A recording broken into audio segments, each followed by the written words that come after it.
Nakabakod na.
Yan siya, 11 and 9. May 2 meters ka na, Opo. ano, di ba?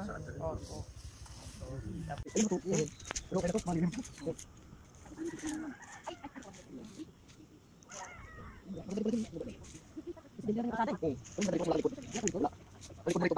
Lagyan natin yung bakod, kabila ang kalsada, mag-isingil tayo ng toolkit.